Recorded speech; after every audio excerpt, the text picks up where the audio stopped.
Not all souls are from the same source. They told us all souls come from the same light. But if that's true, why do some arrive hollow? Why are some born with empathy, while others feel nothing as they inflict pain? How do we explain children with no remorse? Men who can kill without blinking? Women who destroy innocence with a smile? We say they're broken, sick, abused. But what if it's deeper than trauma? What if some souls are simply foreign? Let's go to the texts. The Gnostics said the true God made souls of light, but a false God, the demiurge, made this world. And not all souls come from the true light. Some are sparks, others are shadows pretending to be fire.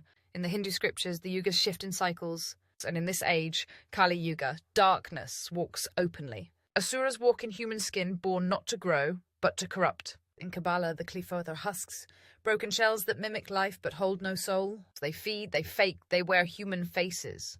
In Tibetan Buddhism, beings fall from higher and lower realms. Some enter the human form still clinging to rage, hunger, or hate, and they bring it with them into birth. You weren't told this, because if you knew not all souls were equal, you'd stop trusting the mask. This is Emspiracy. And this is just the first fracture in the mirror. We're told all souls come from light, but what if some didn't? Ancient Gnostics believed in two creators, one of light, one of illusion. The demiurge made this world and seeded it with copies, shells, mimics, programmed minds. In Hinduism's Kali Yuga, darkness walks as man. Asuras, incarnated chaos. Kabbalah warns of Qliphoth, souls without light, wearing flesh, empty, feeding. Not everyone's here to grow, some are here to destroy. Some were born to distort the grid. This is Emspiracy, and not all evil is made, some is installed. The Gnostics, early Christians wiped out by Rome, said the real God didn't make this world. The creator of earth was a counterfeit, Yaldabaoth, the demiurge. A jealous god, blind to true light. He made bodies, not souls. He mimicked creation, crafting matter without divine spark. Some souls entered by force. Others were seeded by him, hollow programs in human flesh. These are the Archons. They act like people. They wear empathy like a costume, but they can't feel it. And when you meet one, they're missing something you can't name. But your soul remembers. It's not there. You ever looked someone in the eyes and felt nothing? No warmth, no spark, just a void? You're not imagining it. In Kabbalistic mysticism, there's a name for them, Qliphoth. They're husks, shells of broken light. When the tree of life shattered, the remnants twisted into shells with no soul. They can speak, mimic, even succeed, but they don't grow. They loop, they feed. You've met them, you just didn't know what to call them. But your intuition screamed, and now you're remembering why. Think about this, why do we assume everyone wants peace? What if some souls are here to cause destruction, because that is their mission? In the Bhagavata Purana, even gods incarnate with different roles. Some are sent to uplift humanity, some come to tear it down. The world is a stage, but not all actors are human. Some are planted here to destabilize the script. And in the age of illusion, Kali Yuga, the audience is asleep. So ask yourself, how many people around you are really awake? And how many are just functioning? Let's go deeper. If we're all recycled, if this earth is a soul wheel, how do souls like that get in? Do they volunteer to play the villain, or are they planted? Hijackers of the reincarnation loop, energy parasites that enter through trauma lines, bloodlines, or ritual. Some ancient shamanic traditions speak of walk-down souls, not walk-ins, but entities that drop into bloodlines waiting to activate. They bide their time. They inherit positions, not by merit, but by soul contract. Not with source, but with something else. Something watching us from behind the veil. So now let me ask you something personal. Have you ever felt like someone around you wasn't real? Not in the sci-fi sense, but in the soul sense, like they were empty on the inside. Like you were dealing with a placeholder. The ancients didn't see that as paranoia.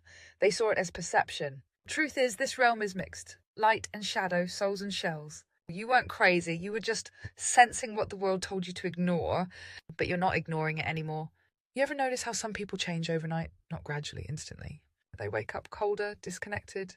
The look in their eyes is just gone. This isn't just trauma. This is something older than psychiatry. Something every ancient tradition warned about. In Theosophy and modern mysticism, they call it a walk-in. A soul enters a body after birth, replacing the original. It usually happens during trauma, coma, near-death, or ritual. Sometimes it's agreed upon, a soul swap. Other times the original doesn't come back. And what's left behind isn't who you knew. Some people aren't hijacked. They were empty to begin with. Ever heard of the NPC theory? The internet laughs at it, but it's older than memes. In Kabbalah, the Qliphoth are shells, vessels without inner light. In Vedic texts, they're tamasic beings, dense, dull and asleep.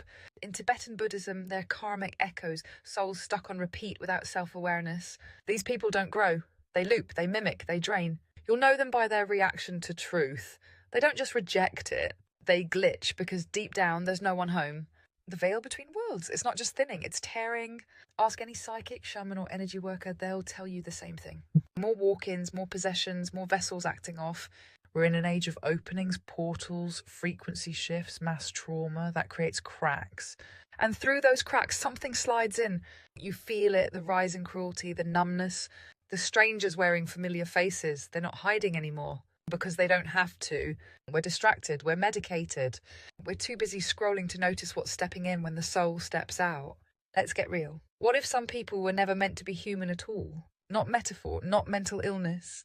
Literal, non-human intelligences riding around in human flesh. It's in the scriptures, you just weren't told how to read it. The Book of Enoch speaks of the Watchers, beings that descended, took human wives, and birthed a race of hybrids, the Nephilim. Their bodies died in the flood, but their spirits still here, wandering, hungry, looking for vessels. Some of them found bloodlines. Some of them found you. Ancient mystery schools whispered it. Modern occultists hinted at it. Even some scientists suspect it. Earth is a soul farm, a closed-loop system where souls are recycled, harvested and reset. The Gnostics said the Archons feed on human emotion. The Vedas called this realm Maya, an illusion that traps consciousness. In the Book of the Dead, Egypt warned of soul traps and judges beyond death. If you don't awaken, you get sent back in. And guess who watches the gates? Not gods. Gatekeepers and some bloodlines. They were designed not for growth, but for access. Here's the part they fear most. Sometimes these entities awaken in the loop, not as humans seeking light, but as predators remembering what they are. You've seen them rise, suddenly powerful, charismatic, untouchable. They aren't learning empathy, they're feeding off belief. Every like, every fear, every prayer, fuel. These aren't villains, they're architects of collapse. They don't want destruction, they want control and ritual obedience. And if they ever truly remembered their origin, they try to replace the source itself. That's not prophecy, that's already in motion. There are rules, old ones, sacred laws built into the structure of this realm before it was hijacked. And even darkness must obey them. It's not just spiritual, it's contractual. Every entity, even the twisted ones, needs your consent. Sometimes it's spoken, other times it's vibrational. Fear, rage, addiction, despair, those are access points. They're not after your body, they're after your frequency. Because your soul can't be stolen, it can only be invited into forgetting. The game is amnesia. But memory is the override code. Every soul carries a signature, a unique frequency that can't be copied or cloned.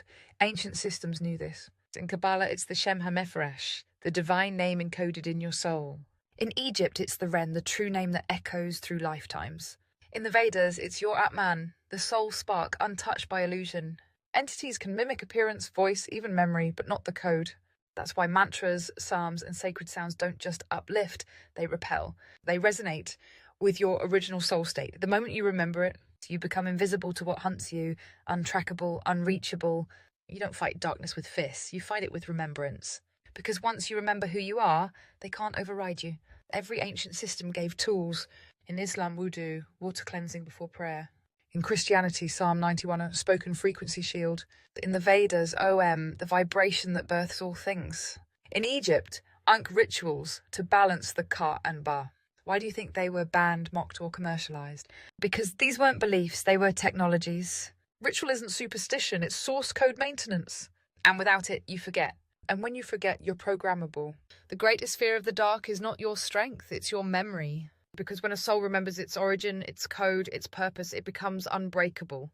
This realm runs on distraction, noise, screens, stress. Anything to keep you from sitting in silence. Because silence is a doorway. And on the other side, well, the idea is your true name. Not your birth name, your soul name. The one you've carried through lifetimes. The one the parasites can't copy. Find it, speak it, resonate with it, and nothing can bind you again, nothing. This is Emspiracy, are you ready? They say no one is beyond redemption, that even the worst can turn back. But what if that's not true? What if some souls weren't meant to return? In the Bhagavad Gita, Krishna says, there are those who fall so deep into tamas, they become demonic in every birth. The Book of Revelation speaks of those whose names are not written in the Book of Life. In Buddhism, certain beings spiral so far into hate and illusion, they forget they were ever light at all. Not because they sinned, but because they chose to stay in the shadow. Most people think souls can't die, but some teachings say otherwise. The Egyptian Book of the Dead warns of the second death, not of the body, but of the Ka. In Kabbalah, broken souls that resist all light are sent back to the Tohu, the chaos before creation. Not to heal, but to dissolve. In Tibetan texts, beings who reject awakening aren't reincarnated. They're unmade. Not hell, not torture, just disintegration. A return to dust. Because some energies don't want redemption, they want dominion. And when the cycle ends, they won't be recycled. They'll be wiped from the grid. Every so often, one of them remembers. A soul deep in darkness cracks. Not from guilt, but from recognition. What it became, what it did, what it was made for. And it chooses to turn back. You've seen them. They walk quietly. They destroy the systems they once built.